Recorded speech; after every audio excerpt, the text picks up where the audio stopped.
Good evening. Lobbying. What went off in your mind when I said those words? In the United Kingdom, we claim to have invented the term lobbying. It originates from the lobby of the Legislative House, where citizens could wait to talk to their elected representative. In those terms, lobbying is part of a participatory democracy. Whereas in some other countries, the word lobbying has some pejorative connotations, perhaps undue influence, inequality, perhaps. I'm going to be describing for you this evening a European public space populated by a teeming population of lobby groups, providing contestation in a European public space, providing checks and balances upon European political institutions, and above all, providing for de facto public control of European decision-making. A teeming population of lobby groups, not only from the private sector, representing business and trade unions, but also NGOs, those who advocate and claim to speak for the public interest as a whole. How is it that this system works?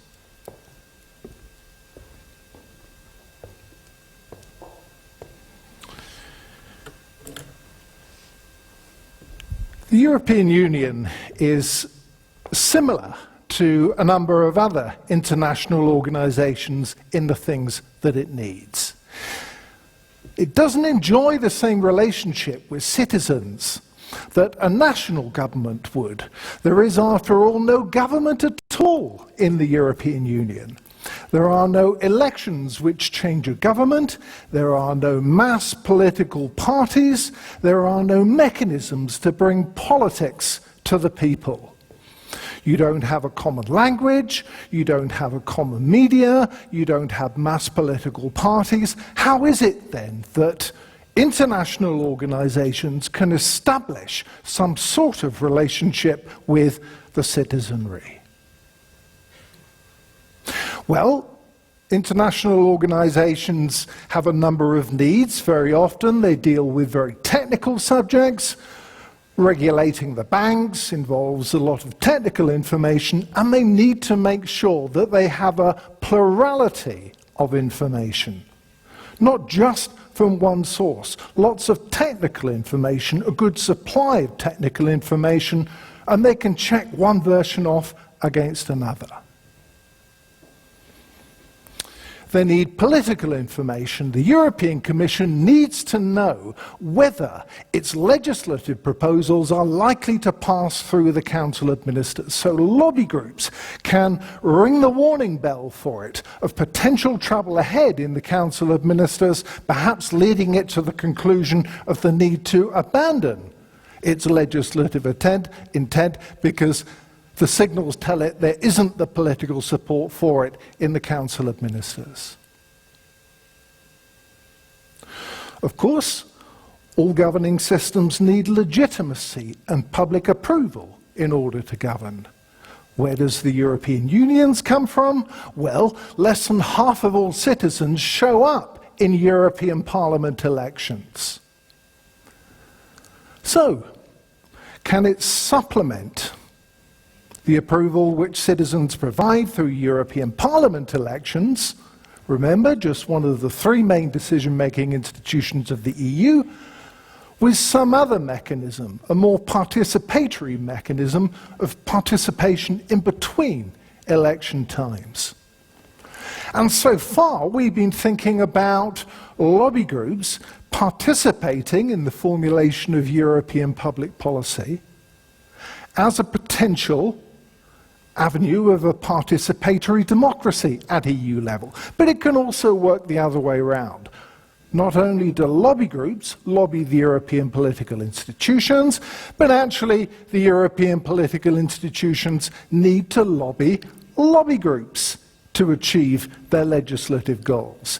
If the European Commission is proposing a piece of environmental legislation which will result in strong environmental protection, clean air for you and I, the citizens that we breathe, but which imposes a lot of costs upon business groups, oil and chemical producers, for instance, the European Commission knows that it's going to get lobbied, and that those businesses, those large multinational firms, are going to be lobbying the member states, causing a blockage in the Council of Ministers. So how does the European Commission have a chance of getting its legislative proposals through the Council of Ministers when there is going to be this political resistance? The answer is that it has to nurture a constituency capable to organise advocates capable of speaking on behalf of the public interest. If it proposes strong environmental protection measures, the good citizens of Europe don't jump up and down and say, "Thank you very much, European Commission, for your regulatory proposal. We're going to be breathing clean air in 20 years' time." No, instead, the European Commission knows that it has to organise that diffuse group of citizens into a voice, and that voice is environmental protection NGOs, capable of taking on the negative arguments of multinational firms and business about the regulatory costs of this environmental protection measure, capable of producing public deliberation and argumentation, reasoned argumentation, such that the European Commission's legislative proposals acquire support in the European Parliament and in public debate in the Member States, politicised by environmental protection NGOs. The European Commission then has a chance of getting its measures through the Council of Ministers. So it's very much a two-way process that I'm going to be talking about this evening. So, organised interests, lobby groups, appear to be a ready-made solution for European political institutions lacking a direct connection with citizens. If you will, it needs to create a surrogate democracy.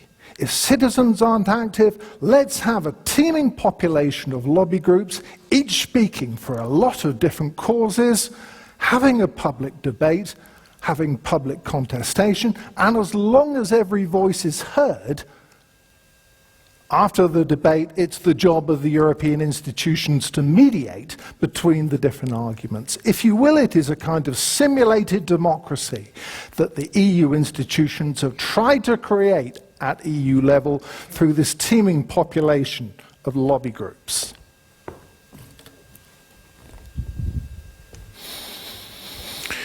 So, what do we have in EU politics that's different from national politics? Firstly, is this point that there is no system of government and opposition.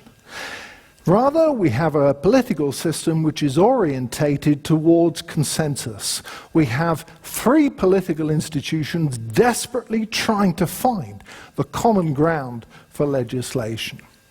So in this system, who's asking the awkward questions?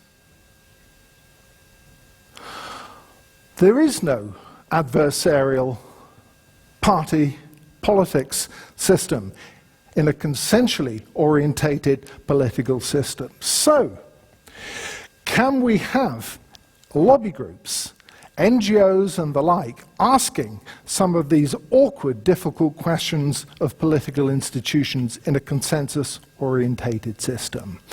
We already have a degree of checks and balances within EU political institutions and across them. Within the Parliament, we have 8 political groups, we have 28 member states in the Council of Ministers, we have lots of different departments in the European Commission, each with different perspectives. The Environmental Protection Department of the Commission will have an entirely different perspective on legislation than enterprise-orientated departments. So we already have a good system of, by design, checks and balances within EU political institutions and between EU political institutions. Indeed, it has been a feature of European politics that the Parliament has increasingly tried to demonstrate its credentials, its legitimacy to a wider public.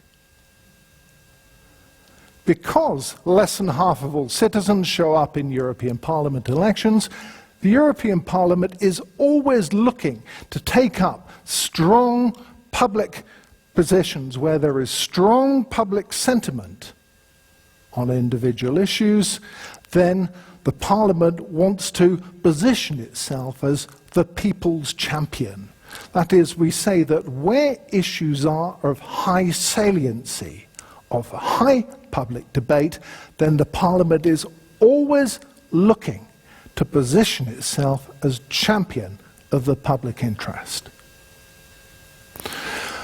So, those who claim that we have an EU political system somehow controlled by multinational firms simply miss the reality of the fragmentation of power within and between European political institutions that make it impossible for any one type of interest to routinely capture European political institutions and dominate EU decision-making. We already have those checks and balances in system design. But in addition to this system, we have a chapter on participatory democracy. These are the two chapters on the democratic life of the Union. Article 10 says the mainstay of EU democracy is representative democracy, voting in European Parliament elections. But there's this secondary strand, Article 11, a participatory democracy strand in which dialogue with citizens, advocacy groups, representative associations and the like is constitutionalized in the Treaty on European Union through Article 11. The institutions shall maintain a dialogue with outside interests which is transparent.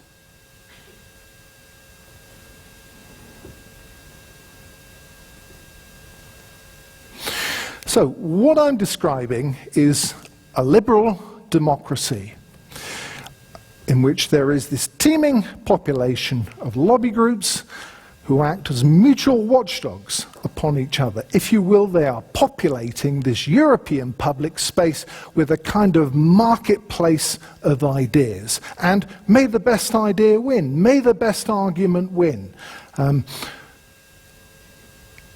The EU institutions try to ensure that they will never be dependent upon a single source of information, and so they have constructed a system of procedures in order to talk to outside interests, a system of transparent procedures, but a system of procedures in which equality is there at their heart. That is, the opportunity for every possible interest to raise its voice and be heard in European decision-making, and may the best argument win, irrespective of how many are behind that argument.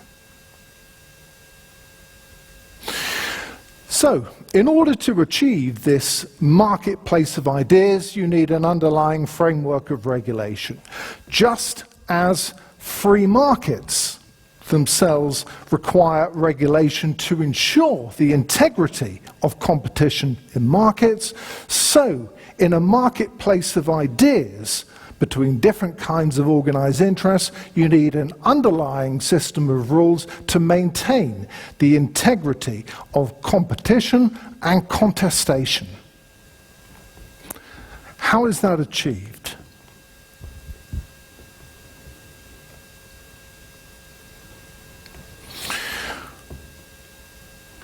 Well, the first thing you've got to achieve to make sure every voice is heard is to have a system of funding for NGOs.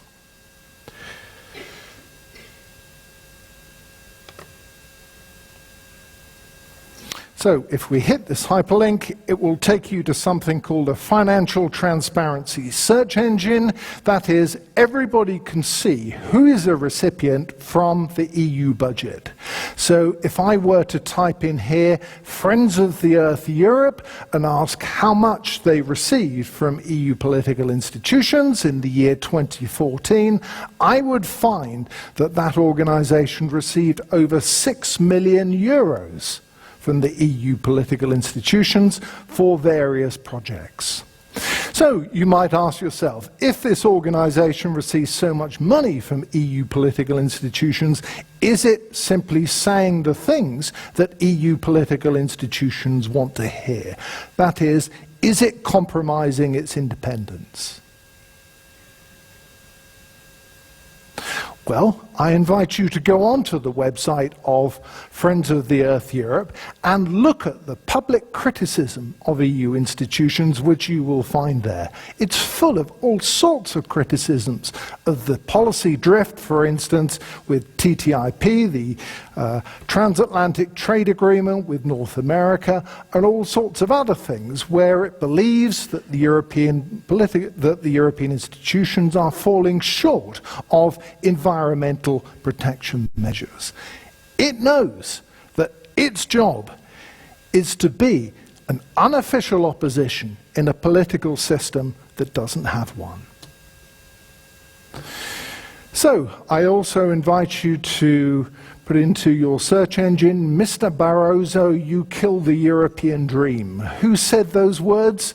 An organisation called the European Social Platform, a platform representing European social NGOs, in response to a set of proposals from the former European Commission President. You wouldn't know that that organisation, at the time that it said it, the European Platform of Social NGOs, received 85% of its funding from EU political institutions.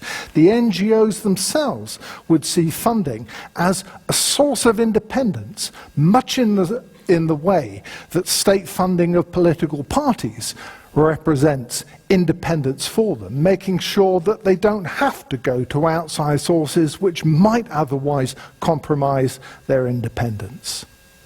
So with funding for NGOs solved, you have the ability for advocates in the public interest to be able to organize in Brussels. Secondly, you have something called a transparency register. That is a register of all of those organizations, self-employed individuals, who wish to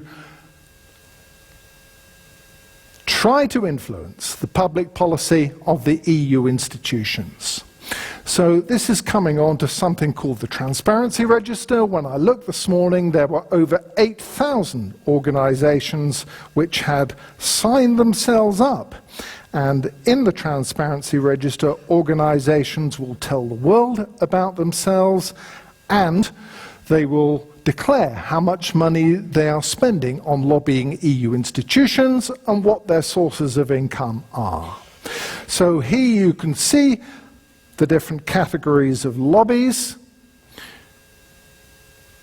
You can see that as well as producer groups who are organized at EU level, there is also a dense landscape of NGOs. We have over 2,000 NGOs, 2,120, who have declared themselves as trying to influence the public policy of EU institutions.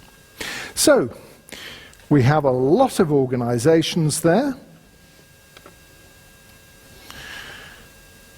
We have a transparent dialogue. Any citizen who is so interested can go in and look at these lobby groups and see who they are, how much money they're spending, and what they're all about. So, the third element of these procedures involves a set of consultation regimes. The first problem you've got to solve, if you are thinking of legislation, is that you've got to tell everybody about your idea to legislate in the future. So, the first thing the European Commission does is to introduce a roadmap saying, in the year ahead, this will be our annual legislative work programme. These are the things that we're thinking of introducing legislation on. Get ready. And then when the Commission is ready, it launches its consultation on this site called Your Voice in Europe. So everybody's been ready and waiting, and then when the moment comes, there is an open public consultation, and anyone who so wishes could have their say on a topic which was put up for consultation last Friday, consultation on the review of the existing structures legislation of excise duties on alcohol and alcoholic beverages. So everybody has 12 weeks in order to have their say, and at the end of this 12-week period, then the European Commission publishes the responses. It rounds up the responses, it produces a document saying who said what, and it engages in public justification for the course of action chosen.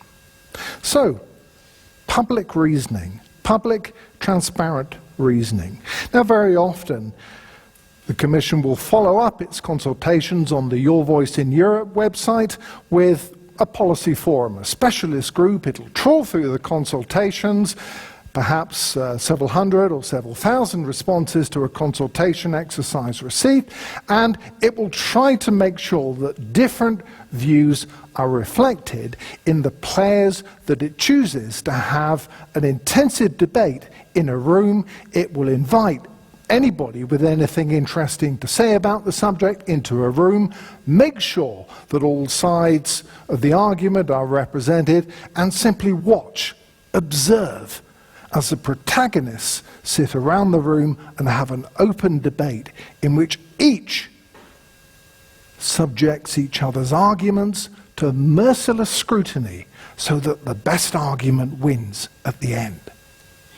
So that by the time the Commission publishes its legislative proposal and says, this is the way we consulted, we had so many consultations, somebody said this, somebody said that, but we had decided to take course of action A and not course of action B, which was proposed during the consultation, because, in other words, everybody can see on Europa transparent public reasoning, justification for why the institutions followed a particular course of action and not another course of action. Very important. One of the key elements of democracy is that there should be public control of public decision-making. And there you have it. Public justification, public reasoning for particular courses of action chosen. So even if you didn't get what you want from the debate, you know there's been an opportunity for a fair hearing, and you understand why the institutions have decided upon a particular course of action. So, after everybody's had their say, and there are all of these diverse organizations, we've seen 8,000 of them, over 8,000 of them, all sorts of special interests, all sorts of groups claiming to advocate for the public interest. My favorite is the European Natural Sausage Casing Manufacturers Association. There is a European Association of Handwriting Analysts, a European Association of Aquarium Trustees, a European Association of Professional Cosmetic Makeup Artists. You name it, there is a lobby group reflecting every type of interest you can imagine, organized at EU level, able to say its voice and have its viewpoint considered in EU decision-making. So, a second important mechanism is that you have this fully transparent reasoning from the European political institutions. And in that respect, an important instrument was made in 2001, the so-called Access to Documents instrument, a freedom of information measure, which gives any European citizen who so wishes the right to ask for any documentation held by the EU institutions, including those originating from third parties, within 15 working days of asking for it and delivered to their email account. And in the overwhelming majority of cases, those requests are granted. Now, this takes up a lot of work of the European political institutions. And you may say they've made a rod for their own back because of all of the time it takes them to respond to the requests and the potential for embarrassment that release of documentation causes to them when journalists pick up the story. But nonetheless, they have put in place this key mechanism to enable citizens to ask questions of European political institutions.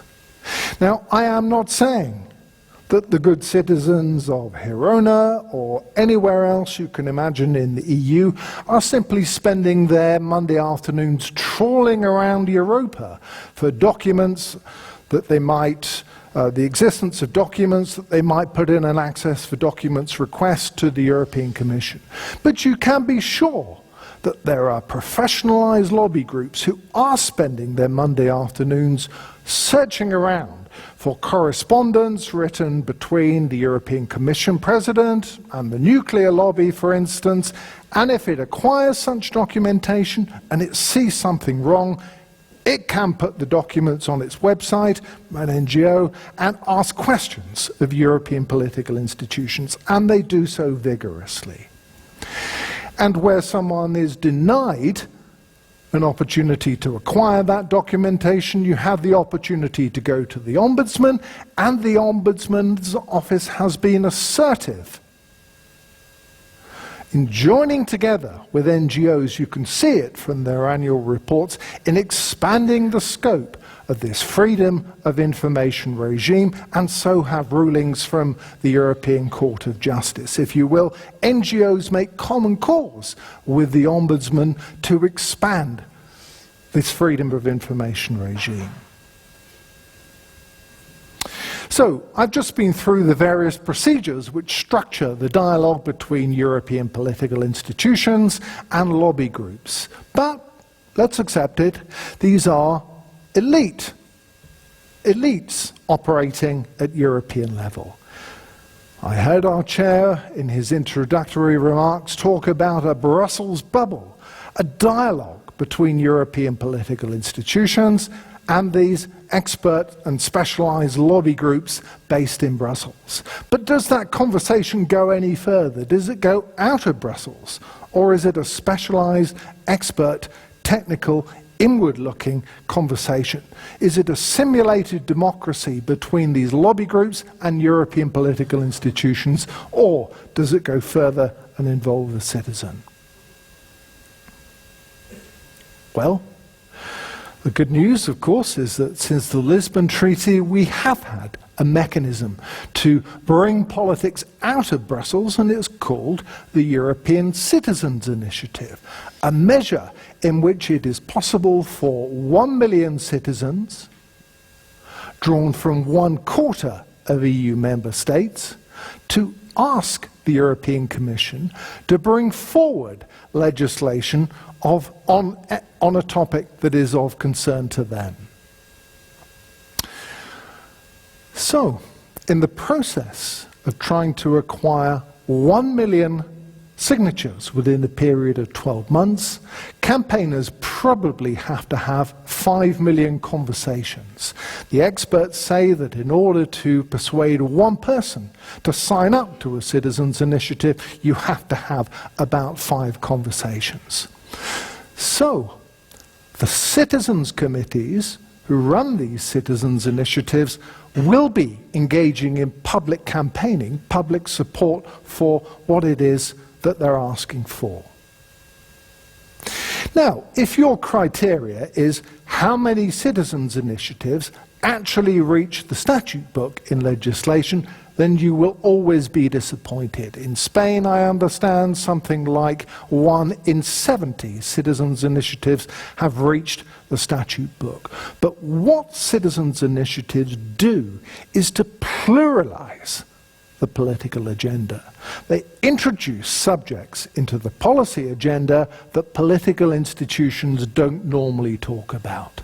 So, for the European Citizens Initiative, for instance, we have seen proposals to asking for the legalization of cannabis, or to end legalized prostitution in Europe. These are subjects which political institutions do not normally talk about. But through this measure, we have the diversification of the policy agenda. You have had campaigns which have reached impressive levels of support, campaigns on subjects which citizens care about, such as unconditional basic income or ending ecocide in Europe. These are topics which never found their way onto the policy agenda previously. And I offer you this picture because one of the successful citizens' initiatives, that is complaining about the potential privatization of water in Europe, which did achieve over 1 million signatures within a 12-month period. Well, following this Right to Water campaign, this citizens' initiative, which, by the way, the European Commission said, look, we never were thinking of privatizing water, but if anybody thought we were, we're quite happy to say we've seen the popularity of this initiative and we're quite happy to put on record that we never were going to privatize water. Actually, in Ireland, there has been an issue because there has, until recently, never been water charges in Ireland, and then they proposed to introduce them. And in Ireland, the opposition campaign to water charges invoked the European Citizens Initiative campaign, the Right to Water. It used the same logo from the campaign. And interestingly, here you can see protests on the streets of Dublin in which Irish citizens are waving Greek flags as a sign of solidarity with the troubles of the people of Greece with the Eurozone crisis. If you will, you are introducing European issues, European contention into national context through the Citizens' Initiative in ways which haven't happened beforehand. So what we're seeing is a kind of cosmopolitan democracy under construction, partly through lobby groups and partly through the possibility to take this debate out of specialist dialogue between lobby groups and EU institutions and out there into this wider European public space.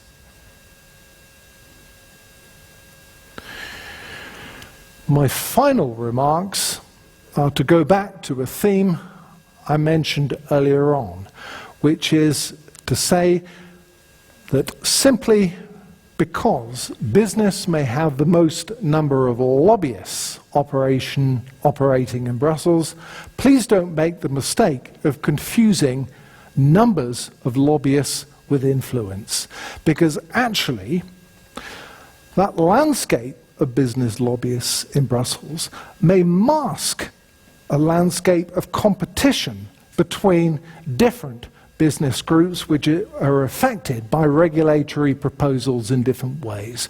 Just consider, for instance, at the moment, the arguments between Google and the traditional print publishers over regulatory issues at EU level.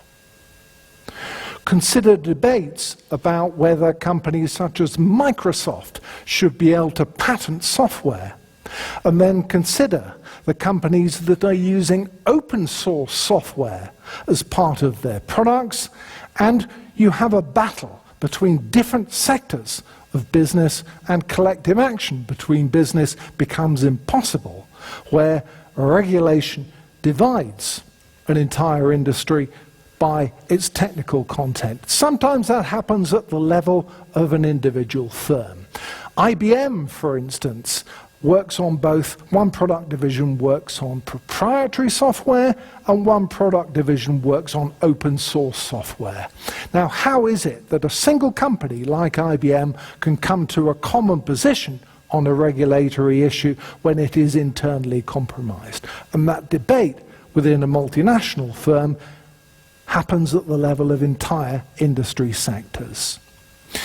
So I reject the idea that EU decision-making could possibly be captured by any one type of interest, because EU decision-making is fragmented, and because when you look at different interests, regulation distributes costs and benefits differentially within industries and across industries, so that you get a competitive interest group battle, often between business. In fact, you often find solidarity higher among trade unionists and environmental protection NGOs because they have a kind of common outlook. Of course, there will be differences among them, but the similarity in outlook will often be more important, and they will often be able to come up with a unified position on questions in ways in which enterprises, industries are unable to do so. Such organizations, trade unions and environmental organizations, have dual political action choices. They can talk to EU political institutions, they can sit around the committees advising the Commission, they can do the talk politics in the same way that business organizations can. The Worldwide Fund for Nature EU office has 43 people in its Brussels office. They are well equipped to be able to talk technical issues with the EU political institutions if they need to. But those organizations can also do protest politics in a way in which business cannot. That is, it can elevate issues from technical debates through to questions of high public saliency in a way which will then attract the support of the European Parliament, wishing to demonstrate its democratic credentials as representatives of the people. Just look at the way in which the transatlantic trade and investment program has gone from a technical debate about something called the Investor-State Dispute Settlement Mechanism, the ISDS. We're already talking acronyms. It's something that sounds very technical, but actually NGOs, and by the way, starting on the basis of a European Citizens Initiative, or an attempt to start a European Citizens Initiative, have propelled this issue into the public agenda by saying, look, does this mean that we're going to end up with the privatization of public services, that we're going to be eating foods prepared in a way which they do in the United States? Are we going to have genetically modified organisms in Europe? Does it mean all of these things? They have brought, that is, contestation into a European public arena from what appeared to be an otherwise technical issue. That is, NGOs have been good at agenda setting, at raising the profile of issues, and through EU funding and other mechanisms such as support from foundations, we have a group of well-resourced NGOs who are well patronized by EU political institutions, the environmental protection institutions, talk to the environmental protection NGOs, and between them, we ensure that every voice is heard in this European marketplace of ideas that I've described, that is a cosmopolitan democracy in construction, which I give to you. Thank you very much. Thank you.